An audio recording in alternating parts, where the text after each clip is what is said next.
Hi, welcome everyone. My name is Megan Hinther. I'm the Manager of Communications in the College of Education, and we will be hosting this webinar today. I am so pleased that everyone could join us. And I just wanted to let you know we are also live on Facebook, so thank you to everyone that is joining us over there as well. There's a bit of a delay, so I will try to keep tabs on how it's going over there as well. Yeah, I guess we're just going to get started right away. And I think this is a very important topic, a very important topic for educators and schools, how we can support displaced Ukrainian refugee students in our communities. Just forgive me as I continuously let people in as well to the webinar. So yes, we are joined today by Nadia Prokopchuk. She is an instructor in the English as an Additional Language certificate program here in the College of Education within the Department of Curriculum Studies. And she is also a Ukrainian bilingual education specialist, very, very heavily involved in the Ukrainian Canadian community here in Saskatchewan and across Canada. We are so pleased to have you joining us, Nadia. And also Maryam. We are also joined by Maryam Karimi. If you'd like to unmute and start your video, Maryam. There we go. Hi, Maryam is not internal here to the College of Education. She is the Prairie and Northwest Territories Settlement Worker in Schools Swiss coordinator here in Saskatchewan, located here in Saskatoon, and it is the Saskatchewan Association of Immigrant Settlement and Integration Agencies. So we are so fortunate to have you joining us, Maryam. So thank you so much for coming today. Oh, and we have some messages for you in the chat there. Hi, Yvonne, nice to see you. I just want to say that we are streaming the webinar from Treaty 6 territory from the University of Saskatchewan campus and College of Education on the beautiful banks of the Saskatchewan, South Saskatchewan River. It is also the homeland of the Cree and Métis nations and the Dene, Soto, Dakota, Lakota, and Nakota. And we recognize the First Nations and Métis people who have called this ancestral land home for generations, and we reaffirm our relationship with one another. So welcome to everyone that may be joining us from other treaty territories and from other locations across Canada and maybe even further afar. When the war, the Russian invasion of Ukraine happened in February earlier this year, the U of S committed to support for Ukraine and for Ukraine students. And Saskatchewan is home to one of Canada's highest populations of people of Ukrainian descent. The University of Saskatchewan conducts programming and research related to Ukrainian culture, language, politics, and history, and has many partnerships and student exchanges with Ukraine. So our President and Vice Chancellor, Peter Stoichev, made that commitment publicly. So this, and also this is just to outline what our webinar format will be. We are going to give an outline of why our Saskatchewan schools are receiving increased numbers of students and families from Ukraine and what type of community support is available for those families once they arrive here. And even before, how can the schools best support displaced refugee children and families from Ukraine? And also, how can we as a College of Education support you in the field, in our schools? How can we support you for refugee students, for newcomers, for all English as an additional language learners? And we will invite possibly some questions after. We also, depending on the time, may just ask you to pop them in the chat or on the Facebook chat, and if we're able to answer them quickly. But Maryam and Nadia were hoping to give some even more information and answer those via email if that's possible. Then we can send that out to participants. So Nadia, I invite you to talk a bit about the tumultuous year that Ukrainians have had.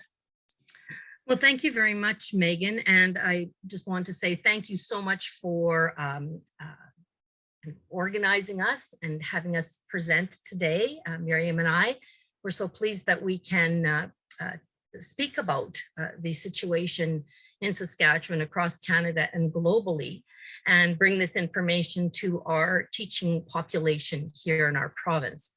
So yes, as most people in the room will know, circumstances in Ukraine changed virtually overnight on February 24th.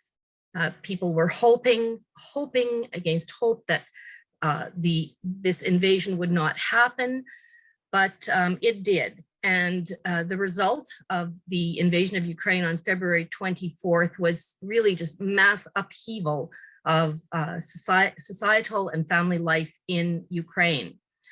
The bombings started pretty much right away that day, through the night and the next day.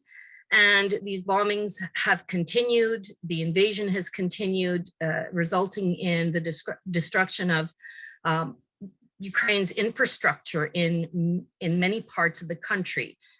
And it's hard to imagine that homes, schools, hospitals, public roadways just are bombed to the point that people cannot live there anymore. And there was a military mobilization to defend Ukraine. Of course, Ukraine's president continues to say over and over in press releases and in reports that the Ukrainians are on their land. They have nowhere else to go, and they must defend their country. And so the attack was unprovoked, and it continues till this day. We're well beyond the 7-month period now.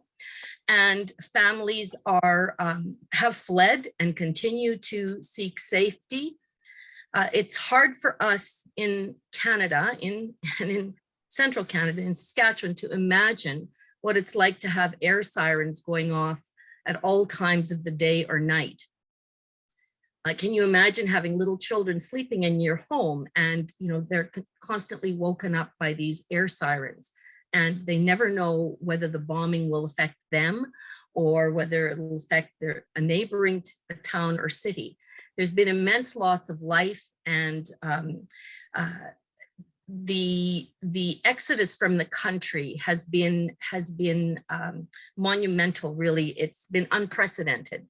So hundreds of thousands, mostly mothers with children, have fled to neighboring countries in Europe. And then as the days and weeks went by, some of those families actually made their way to Canada and United States and to other parts of the world. But again, that comes at a huge price, a big price tag for them, because they need to find their own transportation out of their current location. And I'll just continue on with a little snapshot of what's happened. Millions of Ukrainians have left the country. And the map that you see on the screen, which is quite a recent one, dated September 6th, indicates that at least 12 million people have fled their homes since Russia's invasion. 12 million people. It's hard to imagine. I mean, we have 1 million people in Saskatchewan. Can you imagine 12 million people being scattered across Europe and other countries? Ukraine had, prior to the war, Ukraine had a population of approximately 44 million. So that's a substantial population, actually the largest country in Europe in terms of size and population. So this mass exodus really is hard for us to imagine living where we live in Saskatchewan, in a fairly quiet, safe zone. So there is a difference here between who has left, who is still in Europe, who has returned to Ukraine. The map indicates that 6 million people who were living elsewhere, 6 million Ukrainians who were living elsewhere actually went back home, many of them men, to enter the military. But then their large numbers left the country as well. And so you have the situation that we currently have with this massive global upheaval. Yeah, and can you talk a bit, Nadia, about who's made the journey to Canada and how that goes as far as applications and support? Sure. So the numbers in Canada are certainly not as large as they are in other parts of Europe, simply because some of those families want to be closer to home, and they think that perhaps they may be able to return as soon as it's safe to do so. And so we're seeing many families coming to Canada who already know someone here or have some connection to the Canadian Ukrainian population. And as you mentioned, Megan, the population of Ukrainians in Canada, those who have recently arrived, and Canadians of Ukrainian descent is quite substantial. It's over 1 million, 1.3 million. So there are many people who have opened up their homes and their pocketbooks and have donated many goods, many settlement needs to those who have arrived from Ukraine. Some have arrived by land, but the majority have arrived by air. And we can see it's up to 70,000 as of September 4th, around 70,000. But look at the massive backlog of applications. There are 38,409 approved, but we still have almost double that amount to be processed. And so we can expect more students in our schools, more families in various communities across the country. Yeah, and as we were putting together this webinar, I think at one point I did just have refugee Ukrainians students in our webinar title, but you had clarified that the displaced refugee or displaced persons. Can you talk about displaced, what that means, like displaced versus a refugee? Thank you. Yes, this is a key point that I think is important for us to clarify for people who have joined this webinar. Mm-hmm. Europeans, as you saw in the previous map that I had shown, the European Union refers to the Ukrainians as refugees.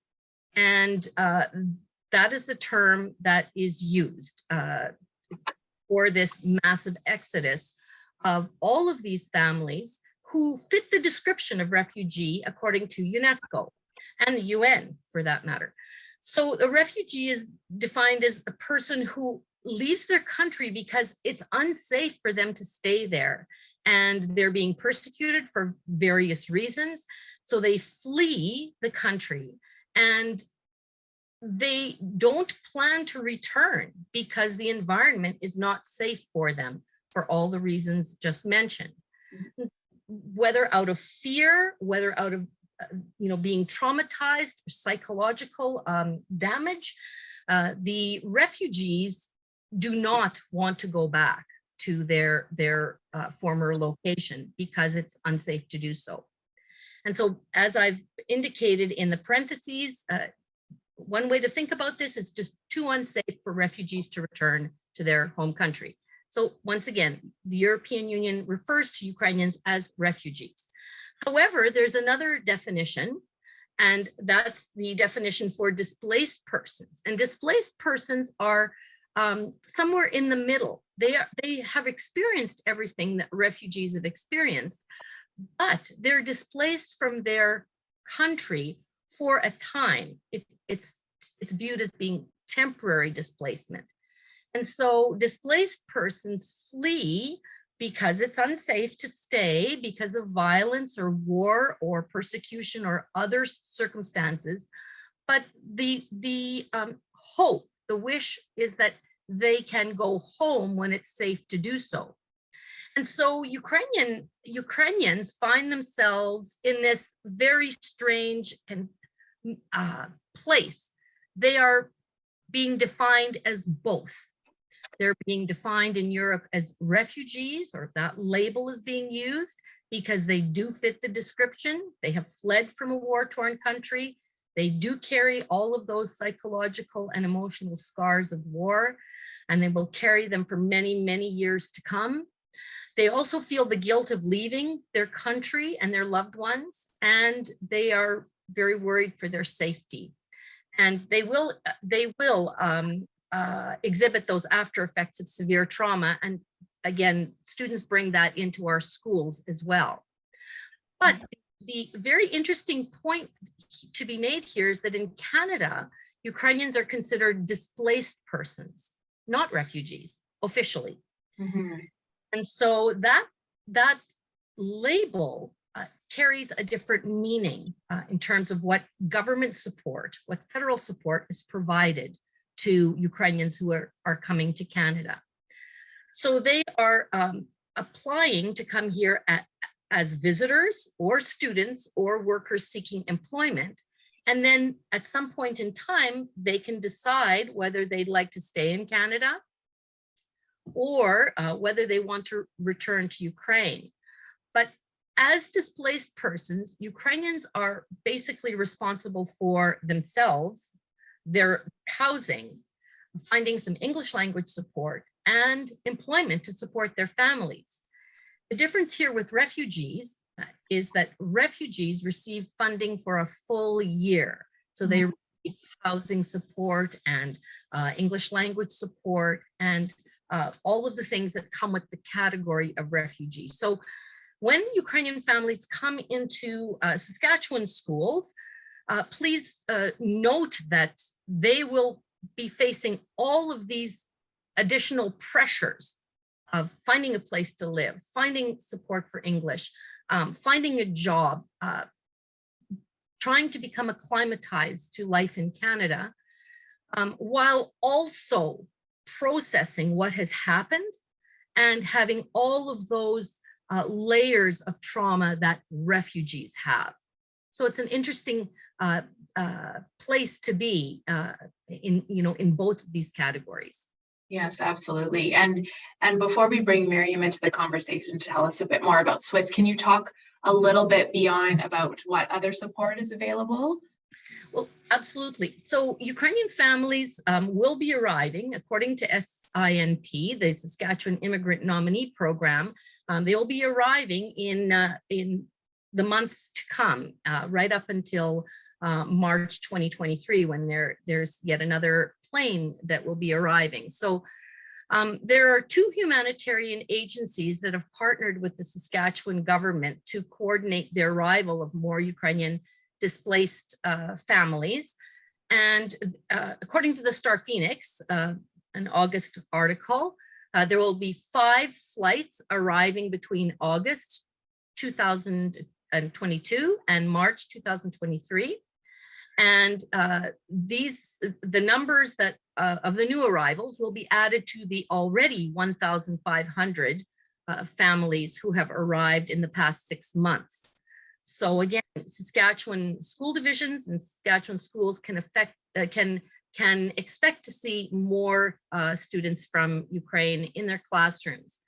And as we know, volunteers in our Saskatchewan communities, various communities, have been amazing in terms of providing support. They've provided all kinds of settlement support that is just commendable, and everyone deserves a big thank you for that. So many ethnocultural groups and multicultural councils, small businesses, churches, individuals have come forward to support new families. And on the screen, you can see the 11 centers that have regional gateways, provincial regional gateways that provide support to all newcomer families, in addition to the newest displaced refugees from Ukraine. But settlement agencies are also doing many, many things to provide settlement support. And that's where SAISIA comes in. SAISIA is the umbrella organization for provincial settlement needs. And we are very lucky to be joined by Maryam Karimi today, who is the coordinator for Swiss within SAISIA. And Maryam, as you introduced her, is representing Saskatchewan Swiss here, but she has a bigger task in that she also represents the Prairie provinces and the Northwest Territories. So I'll let you proceed, Megan, with your next question. Sure, yes. So thank you so much, Maryam, for joining us, and we're so fortunate to have you here. Can you tell us what Swiss or Settlement Workers in Schools is and what type of partnership it is? Hello, good afternoon. Thank you very much, Nadia and Megan, for having me and also organizing this great session. Definitely, Swiss provides, maybe we can start from the Swiss. It stands for Settlement Workers in the School, funded by IRCC, and is a partnership of school divisions and settlement service providers. This program is a school-based settlement service for immigrants, refugees, and other eligible clients to meet their immediate settlement or ongoing needs after their arrival in Canada. The first few years in Canada can be difficult for new families. It is particularly challenging for newcomer students and their families to navigate the Canadian education system. Traditionally, newcomers have had little access to community services in schools. So Swiss provides information on the school system and assistance in facilitating communication between newcomers and the school. They conduct a review of the settlement needs of newcomers and then develop an individual settlement plan designed to assist with their transition to Canada. Swiss program and activities approach actually are culturally responsive, strength-based, solution-focused, and outcome-based. Okay. Great. So good to know that type of support is available. So what type of support for the educational needs of these students is available? Swiss actually provides newcomer youth, children, and their parents school-based settlement services that are essential for integrating into Canadian society and the Canadian education system. Swiss help students and their families adjust to the new school system and community, organize group information sessions, workshops, and support cultural awareness activities. Provide interpretation during different meetings such as parent-teacher interview or other meetings with families. They run, like Swiss run newcomer orientation week events for new high school and elementary students and their parents. And they support families to join parents meeting or parents councils. It is different in different centers and schools. So for those meetings and other similar activities at the schools. And then they continue to provide support to students and families throughout the school summer break. Okay, that's really good. And so if I'm a teacher and there's a newcomer student from Ukraine coming into my classroom, that like in advance of that family will have already been connected with Swiss likely, so it'll be something that the principal knows about, the administrators know about. For sure, there are different approach and like working from settlement service providers or service provider organization and schools. It's been a little bit different here and there, but Swiss is a very unique program that provides a specific support for the students and families and also for the schools. So nature of the Swiss program is to work closely with the schools, schools can support Swiss also to provide their services at the school. So they can meet regularly with school staff to share the newcomers and settlement challenges with them. There are procedures for Swiss that how to communicate also with the schools. So the Swiss program aims to promote settlement and support students' achievement by providing information and referral services to newly arrived families in the school and community.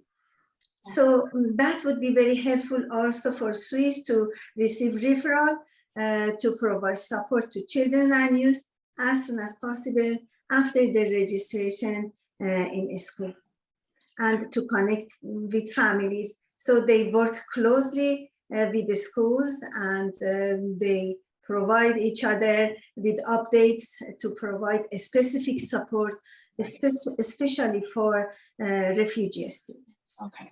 Great. So it's that life outside the school, like you have on the slide here, and then that sense of welcome in the school and help facilitating that. So if I understand correctly, Swiss is like a partner, is a network of partner organizations. Could you speak to some of those throughout the province? We have, if everyone can see the slide, we have the organization's name in the slide here. Right now, currently, we have Swiss services available in maybe I can say 14 centers all over the Saskatchewan. And some of the organizations are settlement service providers. Some of them are based on the newcomer welcome centers, or many different of other service providers. Specifically, if you can see, for Francophone settlement services, we have it recently in 4 cities in the province. Great. Well, could you elaborate on the help that Swiss provides school administrators with newcomer students in their schools, and some of the what you've been learning about Ukrainian students and their families over the last number of months? For sure. Swiss program is all about teamwork. IRCC provide the funding for program, while the Swiss work with parents, students, teachers, school staff, and the school boards. So what does exactly Swiss do? Participate in school-based reception or orientation of newcomers, provide orientation on programs and services available in the school and community. So facilitate referral and access to those activities and resources. Also enable newcomers to advocate on their own behalf. Facilitate constructive and culturally sensitive communication, or provide information on settlement challenges to school staff. So through cooperation with the schools, we as Swiss conduct group orientation and information session. We ensure appropriate and confidential handling of clients' information.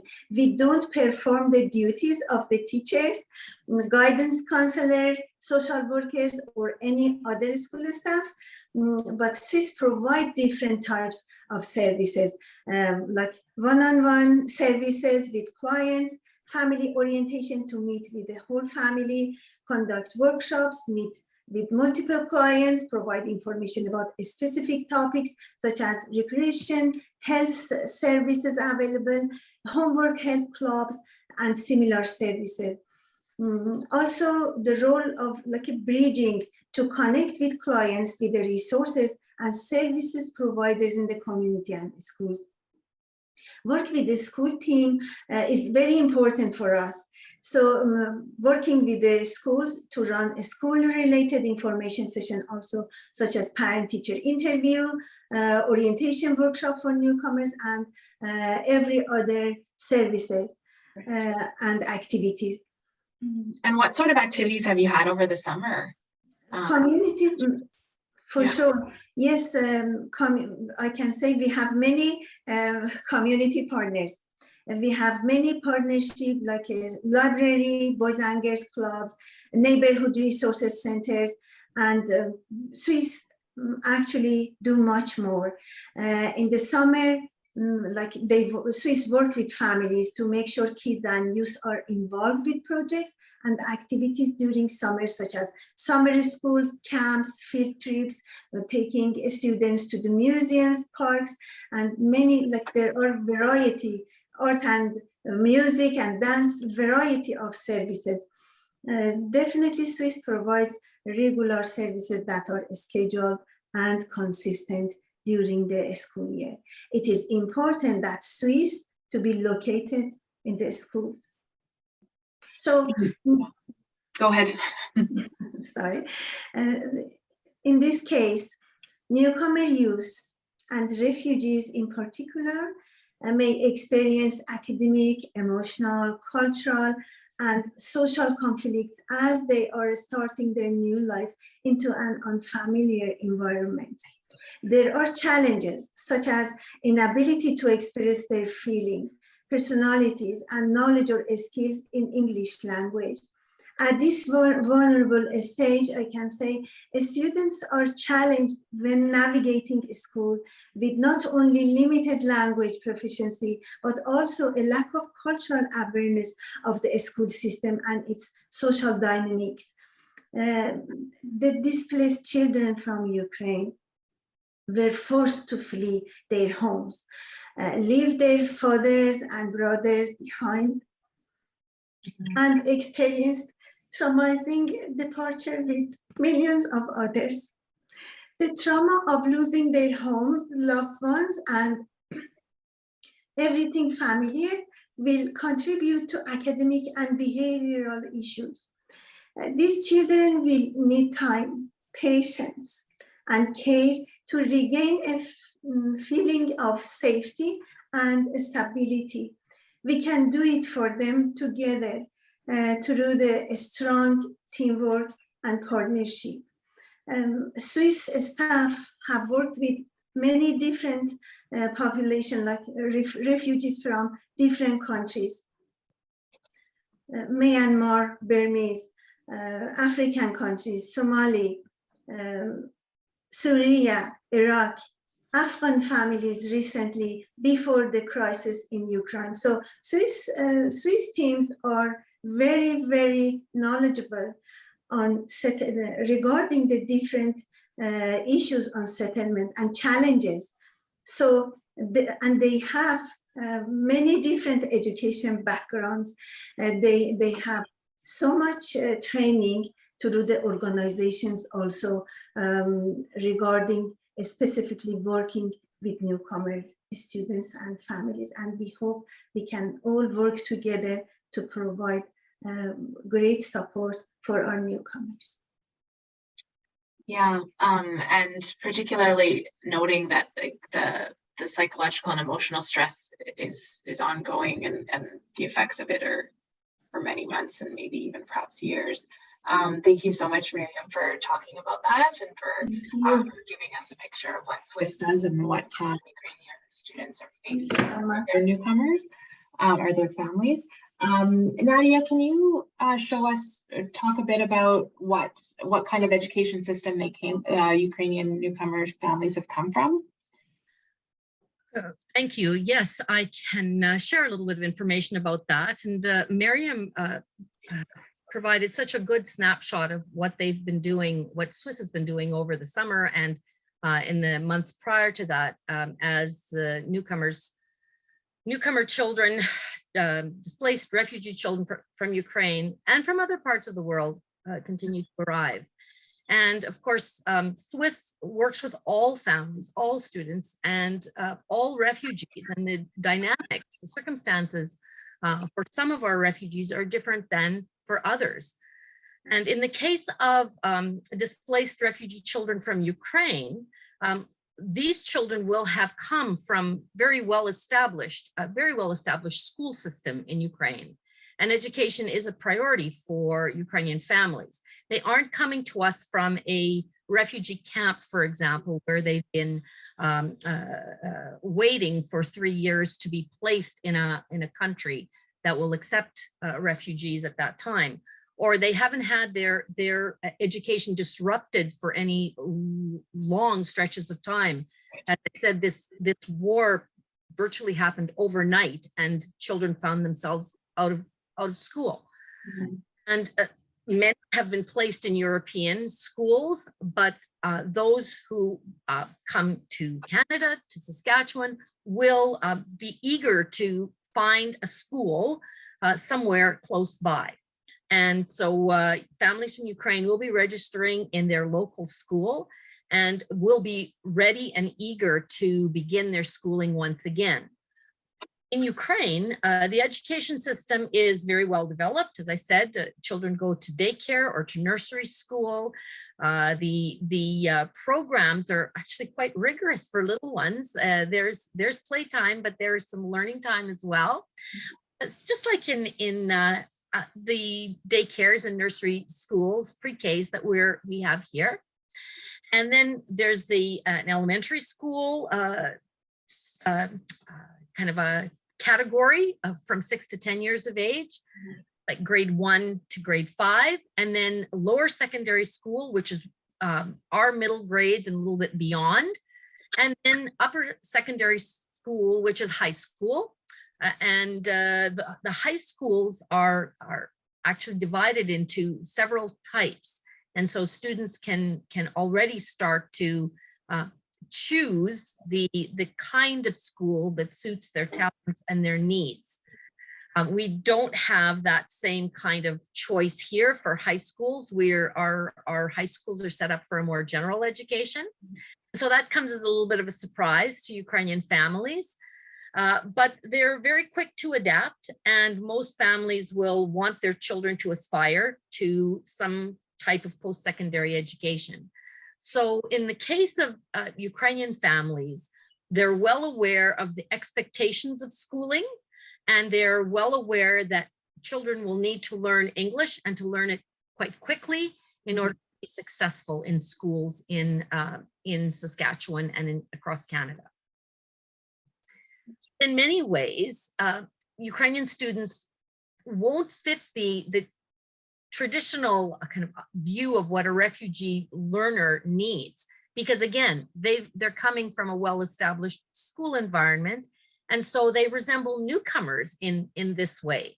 Other newcomers who come to us from other countries will need EAL support. They'll need time to adjust to the Saskatchewan curriculum. They flourish when they have access to technology, because technology gives them first language support, and draw on prior knowledge that they already have in the subject areas. And they will, going back to the first point, these families will also experience the 4 stages of acculturation, well documented in the literature on newcomer students and refugees alike. The 4 stages of the honeymoon stage, the culture shock stage, the adjustment stage, and the adaptation stage. And I have a slide. The next slide will actually give a little visual depiction of this. But typically, parents of newcomer students are very supportive of their child's education, as the Ukrainian parents will be, but they're somewhat hesitant to visit the school, or they can be uncomfortable speaking with administrators, psychologists, or counselors. And I have already heard that some of our Ukrainian families are quite hesitant to speak about their experiences leaving Ukraine, what they've seen, what horrors they've witnessed. They are keeping that within themselves, because they're not going to be comfortable sharing this with strangers at the outset. So we have to be patient, we have to be supportive, and we have to provide a routine in our schools that assures families that they're safe, they're welcome, and that they will do well here. And so here in the next slide, we have that visual of the stages of acculturation. This is very typical of newcomers to any location, to any country, trying to adjust from one culture to another, from one environment to another.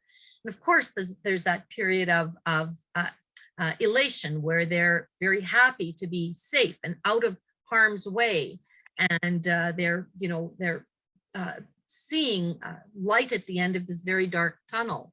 And so that honeymoon period very quickly changes to a period of culture shock, and in fact some bouts of depression or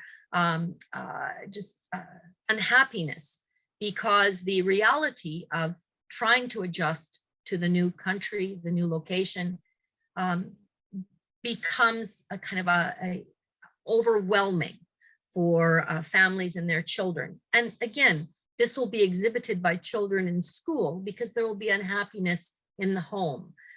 They're not in their home anymore. They're not in their comfortable school environment anymore.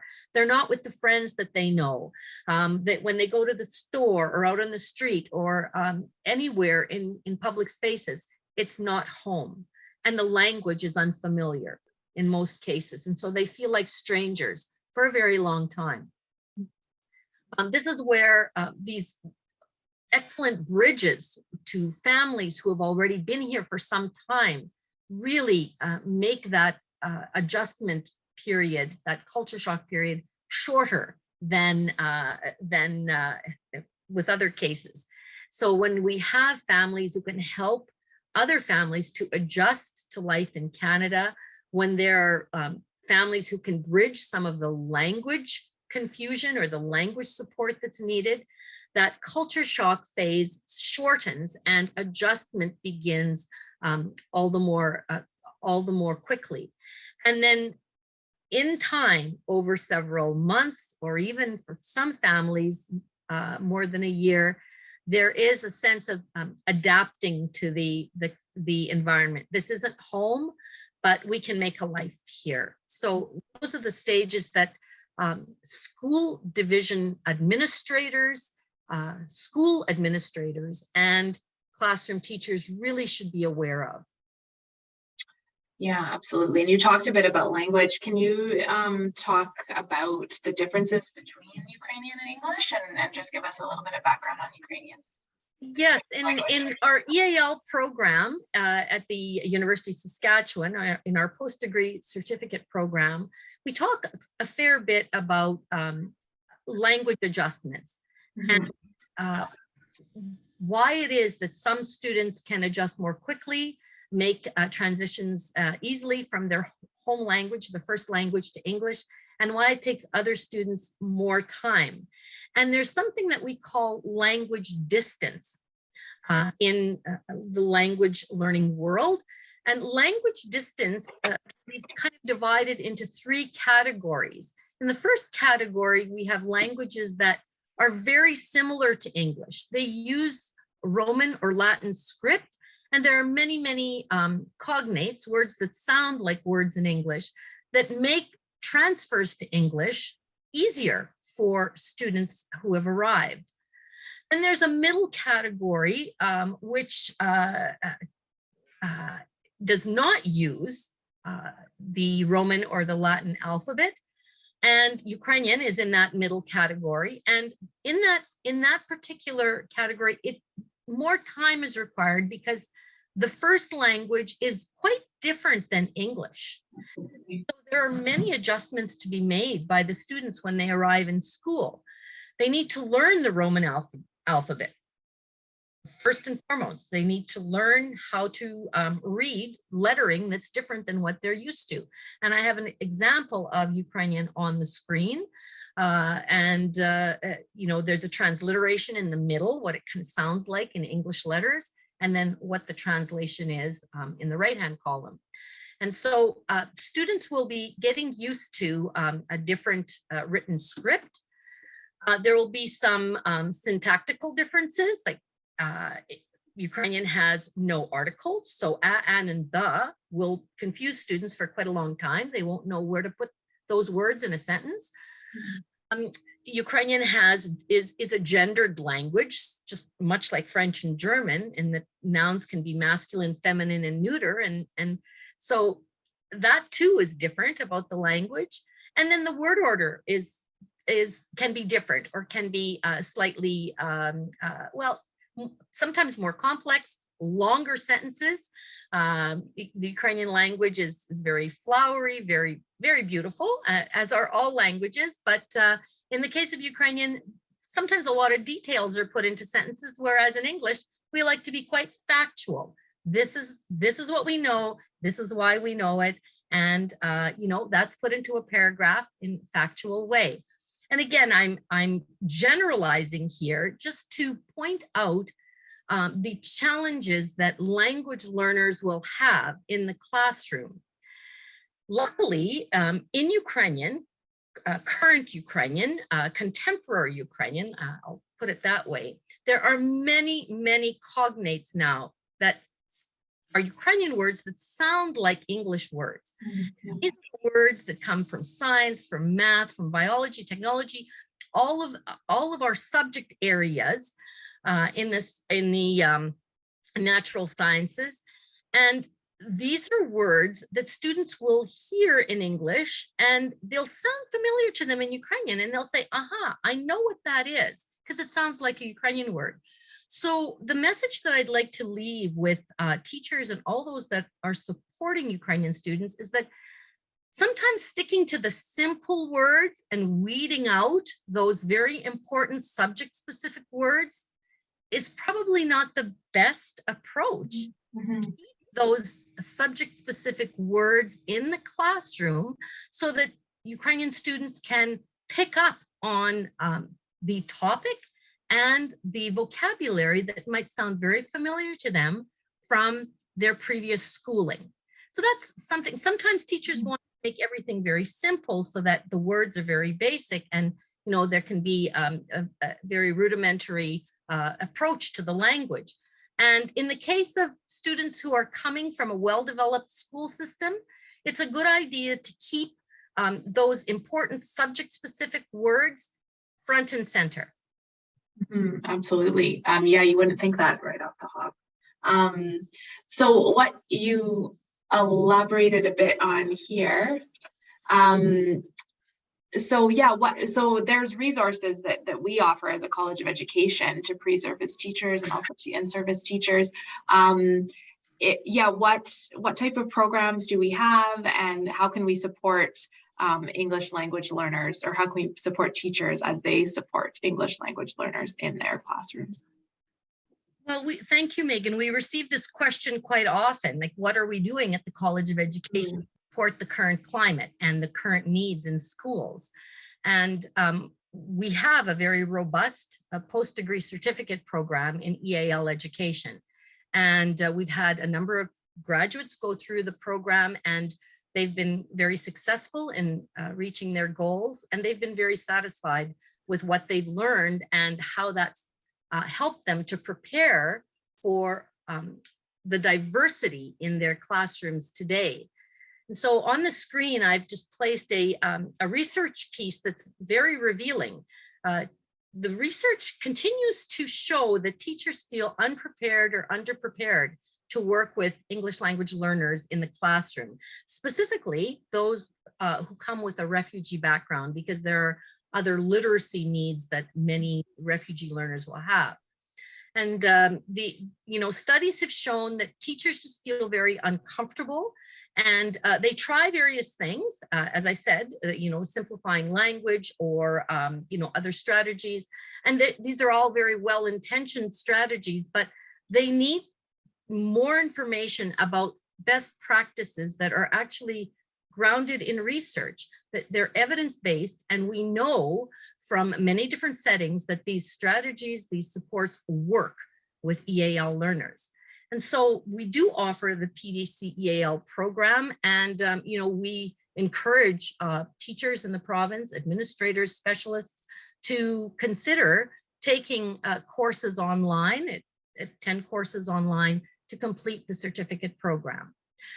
So I was just going to add that the program is also available to pre-service teachers who have just graduated with their ED and would like to top up their certificate, their education certificate with an EAL specialization.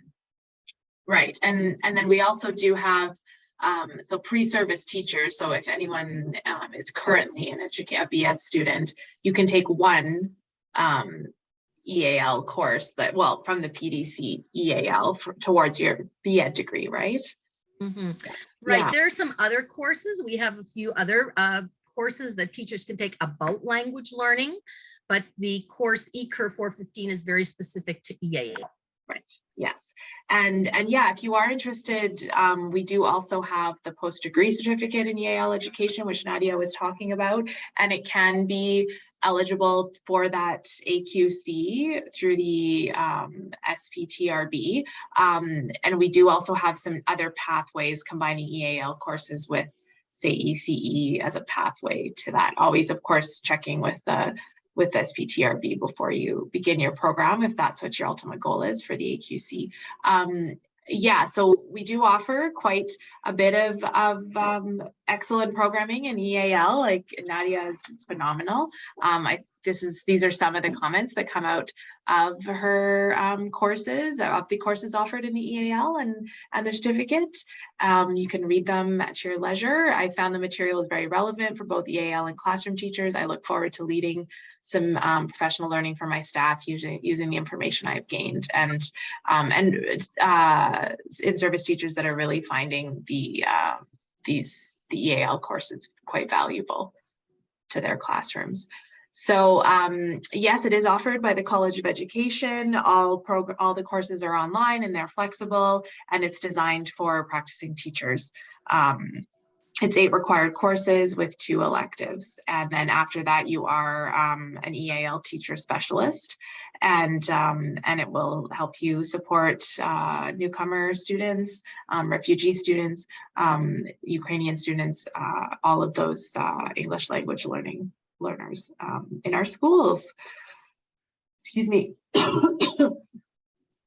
And Nadia, do you want to speak a bit to these resources and reference materials? Sure. I thought that, well, teachers always like receiving something at the end of a presentation or a face-to-face session, and I thought perhaps we can provide some teaching resources and reference materials through links at the end of this presentation. And that's exactly what I have here on the screen. There are a few resources that I believe will be very helpful to teachers and to Swiss workers as well, and to others who are supporting families, not just from Ukraine, but from any families who are coming from traumatic circumstances. But these resources do have specific links to the situation in Ukraine right now. And the English Ukrainian pictograms are just that. They are some icons that can help with conversations in the early days when students have very limited or no knowledge of English. There's an excellent resource talking to children about war from the USA. And there's also an excellent resource from UNICEF about parenting in time of war. And I've provided these in both the Ukrainian and English so that these resources could potentially be shared with parents. And then at the bottom of the screen, I also want to mention that there are some excellent resources available from the Ministry of Education on the EAL and Immigration webpage. And those are available under the title Supporting Newly Arrived Learners from Ukraine. I know that our Ukrainian English Bilingual School here in Saskatoon, Bishop Filevich Ukrainian Bilingual School, has provided a very good a presentation on that website, and there are other support materials there as well. Great. And I will be sending out an email to all the participants that registered and also that joined us, and I can even pull these out of the presentation and send those to you, in addition to the link to the information about the post-degree certificate in EAL on our admissions.usask.ca page. Sure. And there's a second page here just with some other resources and reference material. Again, not all of these will be immediately applicable to our curriculum and our system right here, but there's a lot of good information that might spark teaching units or approaches to the current situation in classrooms. And then finally, there's a link to a very interesting Duolingo blog on the differences between Ukrainian and English, and Russian rather, that some of our participants might find interesting. But I want to also say, this is not meant to be an endorsement of Duolingo. So just heads up on that. And if you'll permit me, Megan, I'll just say something about this this slide and the link that people may want to view. It's a fairly short little link, just 5 minutes in length. It's called, it's from a news clip, Back to School in Ukraine, Pupils Prepare Bomb Shelters Before Lessons Start. This is a vivid reminder of what families in Ukraine are experiencing. And the families who are in our classrooms are fortunate because they are safe and this is a place of hope for them.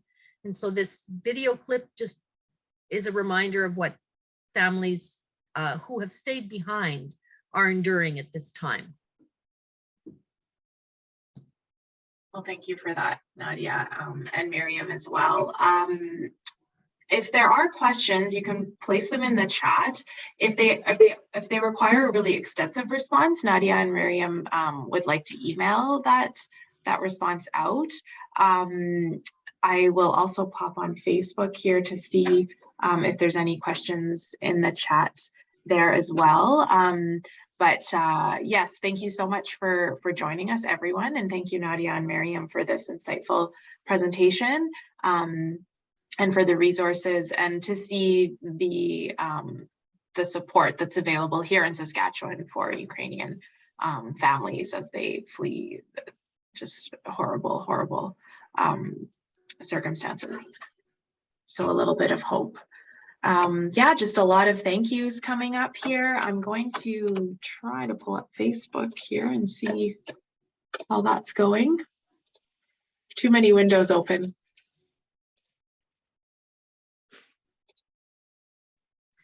In the meantime, as you're looking, thank you very much, Megan, and thank you, Maryam, for participating in this session together. Thank you so much. Everybody who joined us. Thank you.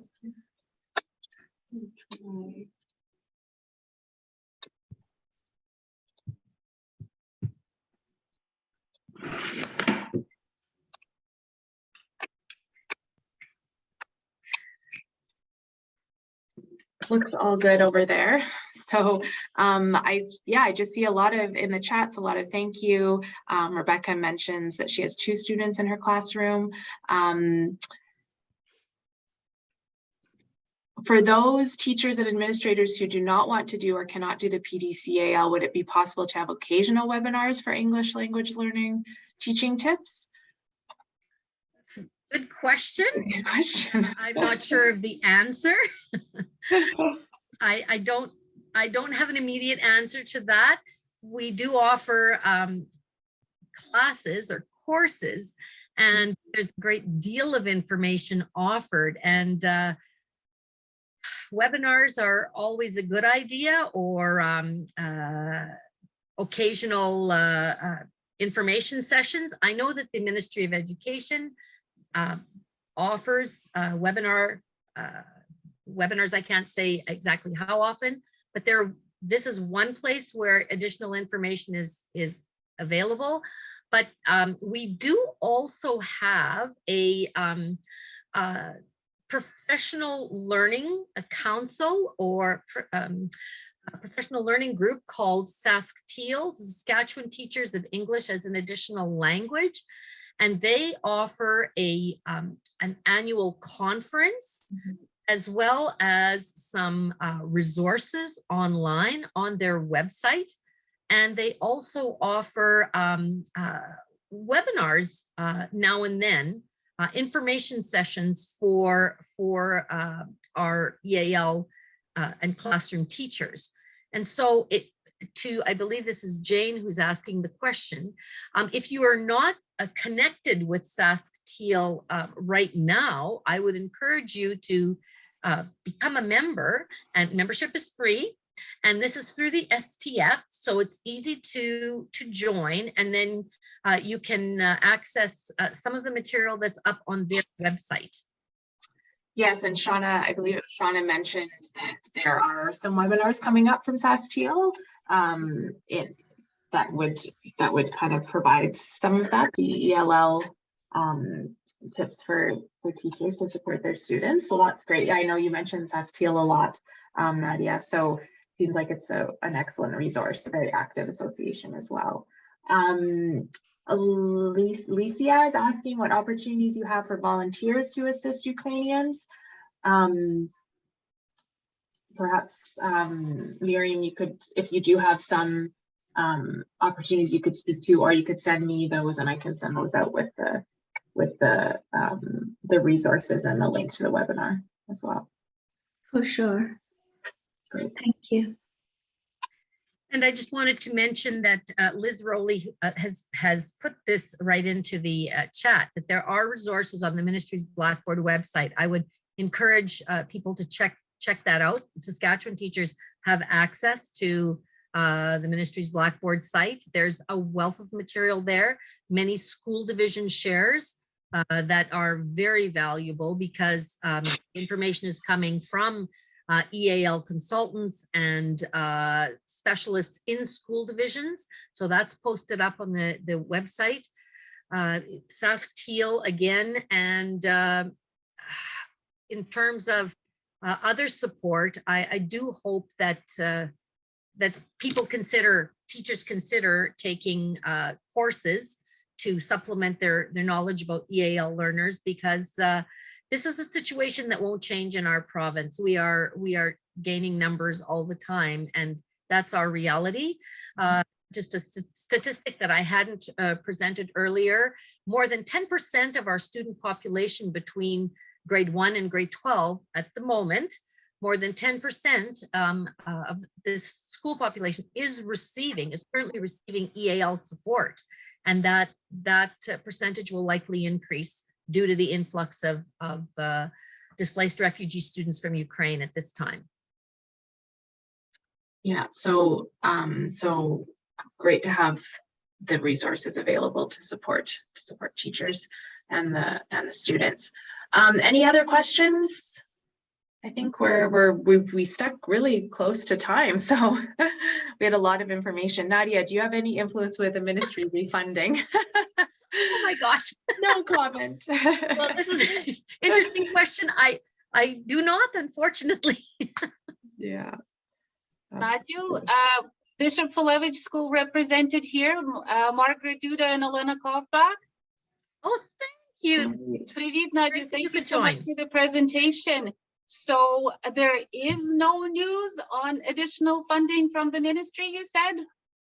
Oh, I have no idea about that. Remember, that was my former role many years ago. So our university doesn't have funding, sorry. And even for a school who welcomed over 120 kids from Ukraine?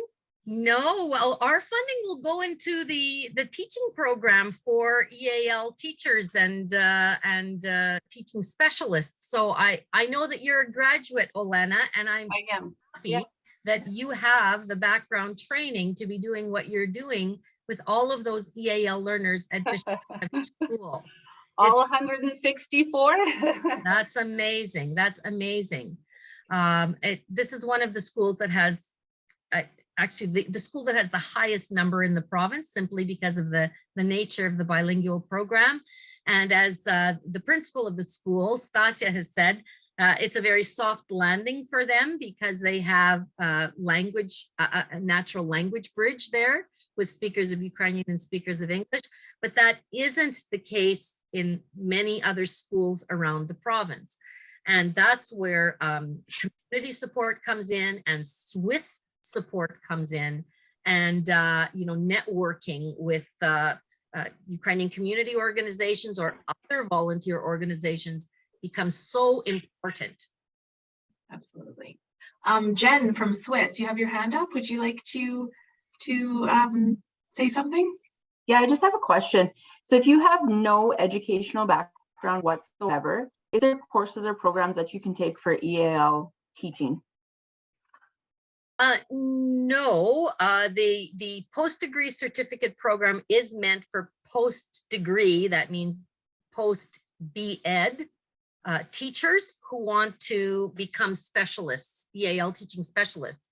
The other option, the other route for someone who doesn't have a B.Ed is perhaps CERTESL, the CERTESL program, which is for adults who want to increase their skill set for teaching English. The focus is more so for an adult teaching group. The focus of PDC EAL is on K-12 education, whereas the focus of CERTESL is on adult learners who may need, or older learners preparing for the workforce who may need to learn English. Yeah, Shannon Story here. You can contact me if you'd like information about CERTESL. Perfect, thank you. And we'll put that into an email as well. Yeah. All I'm of just gonna grab it here, but yeah, I'll add it also. Thank you. Lisa, great questions. yeah, great question. So there's the link to CERTESL and the admissions, and also included in the wrap up. Lisa is asking about kind of support the strategy for Ukrainian post-secondary level students to matriculate into the here to the University of Saskatchewan. I'm not sure about that, but I can probably that would be a question for student admissions. I don't know, Nadia, if you have any insight there. Well, the process for admission to the university is quite straightforward. And Ukrainian students would be similar to other international students in that they would have to have a certain level of English. They would have to go through English assessment, whether it's TOEFL or IELTS, the British test. So English has to be at a particular level to enter the university. And then academic records do need to be available. They need to be sent electronically from one university to the other. And so electronic networks are still available. So we don't need to travel anywhere to get those records. In fact, that's the usual way that we have academic records transferred from one university to another university. They don't come to us through the students, handed in. So I hope that's helpful. Yeah, and for non-native speakers of English who are thinking of qualifying to teach English in the adult sector in Canada, and I know there will be a few of those among our current crop of displaced persons from Ukraine, the requirement for English is a little higher to get into the actual English language teacher training program than to get into the university in general. But once you're in the university, you can work on that. And if your English isn't quite good enough for university, there are English for academic purposes classes at the University Language Center, which will enable you to prepare. Great, thank you so much, Shannon. Yeah, thanks, Shannon. Yeah. Also another College of Education staff member in English as a second language. Yeah, I think we're about ready to wrap up.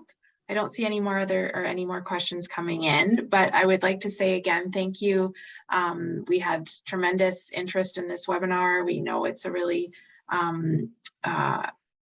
it's an important to talk about it and talk about how we can support Ukrainian students and families here in our communities. So thank you so much for joining us. I will send out the recording as well as the resources Nadia listed and admissions into some of our programs. Yeah, thank you so much. We'll end it there. Sound good? Any last words, Nadia and Maryam? No, I just want to thank everyone for the good questions and for joining us today. And our emails are on the screen. If there's anything that comes to mind after this session, please contact me. I know Maryam also is great about responding to questions. Maryam, are you still with us? Yes, I am. Okay, there you go. Good. Yes, So, definitely. If there is any question, I will be more than happy to respond. And also really would love to see Swiss are doing their job in the schools with their partnership based on the partnership with the school division. But thank you so much for having me at this session. Thank you for joining us. I appreciate it.